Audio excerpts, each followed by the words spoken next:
So they can't override that. So I would say that of all the things you've discussed so far, that's pretty important, particularly this year when you've had a lot of students with low scores early in the semester. Mm-hmm. If I understand New Jersey standards correctly, why wouldn't it be that if I score low early in the semester, but now I'm proficient at the end of the semester, why wouldn't my final grade be based upon my achievement of New Jersey standards and not the average? Well, we don't disagree with you, and that's what we're trying to transition to, and that's where your help is needed, just to be like an outside source. And just so you know, logistically, Pinelands is 7th through 12th grade. It feeds from some smaller districts. Little Egg Harbor is one of the bigger ones. That's pre-K to 6. That's where I'm the superintendent also. And we have the largest district actually out of all of them. We're even bigger than Pinelands. We have about 1,650 students. We are standard based. So we do follow the philosophy that you're saying that. So in the beginning of a marking period, if they might be a 1 or a 2 on a standard, they're approaching, or, they're not there yet, but they may be a 3 by the end of the semester. And then they're scored a 3 because now they are proficient on that standard. So the parents are used to that form of grading. We just have had a harder time transitioning the staff with that at this point at Pinelands. Now, also, in 2018, when I became the superintendent, we were having a lot of construction done. So we were all housed in one building. The 7th grade was in another district. So we were very displaced. And then the pandemic hit. So we've just been in disarray for the past couple years. So a lot of the things we were working on, not that we put them on a back burner, it's just been slow and steady to get to that point. And what is the high school graduation rate like? 92%. And have you had the opportunity to look, this year, which I know has been a crazy year, at what grade level the greatest number of course failures are? It's 9th, right, Gina? Yep. Yeah, 9th grade. is Our 9th grade is tough. So are you looking at a lot of repeaters for the fall of 2021 for the 21-22 school year? Well, we're trying not to. We try not to retain. We don't really agree with that philosophy either. We have after school assistants in our elementary district, but with this one, we're doing more summer remediation. So we are trying to not retain. But there are certainly going to be some students who need it that are not going to show up for summer school. What are they going to do in the fall of 2021? So we are actually in the midst of planning our summer program, and we want to make it differentiated, kind of like our school year has been, where if the student doesn't want to actually come physically in, that we're going to do more like virtual tutoring with them with an instructor.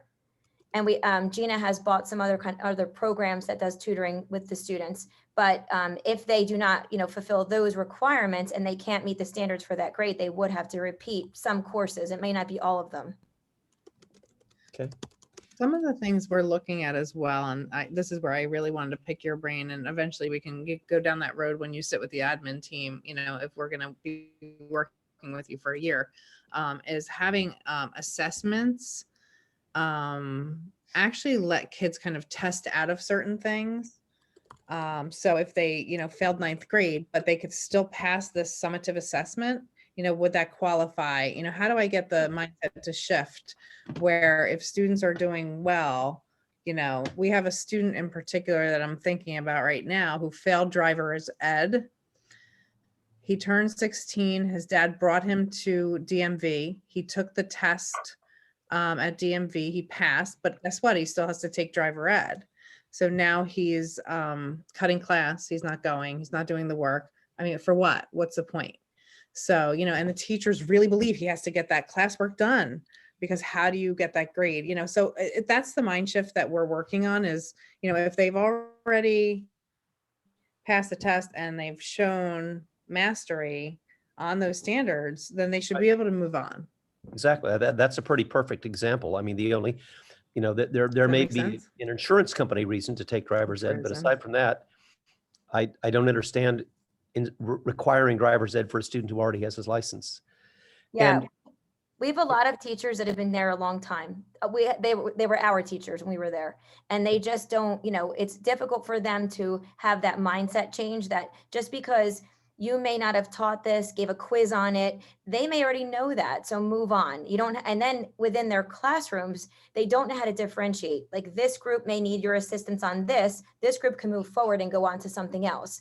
So it's very, very challenging for them to get that philosophy. We've done a lot now with our teachers with Link It, because it's standard based and we can pull and create assessments right from the New Jersey standards. Okay.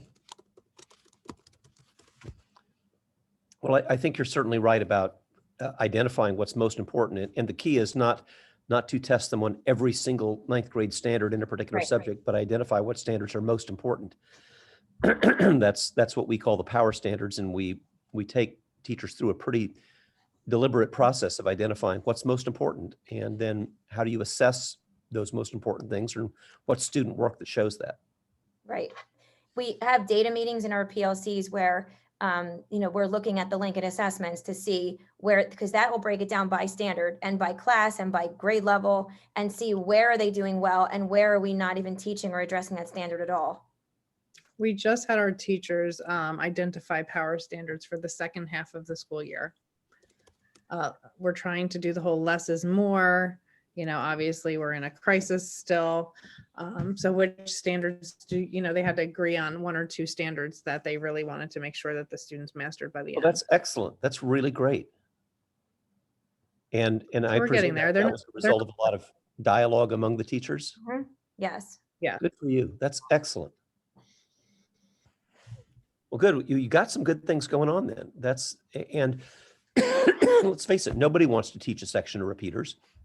Kids aren't interested and the teachers are demoralized. It's in everybody's best interest to reduce the failure rate. Mm-hmm. Well, that's really good. Well, so the power standards, that sounds like a real home run. Are there some other things that you would identify as real solid wins that the district can take pride in? Well, getting rid of class rank has been a win because the kids actually are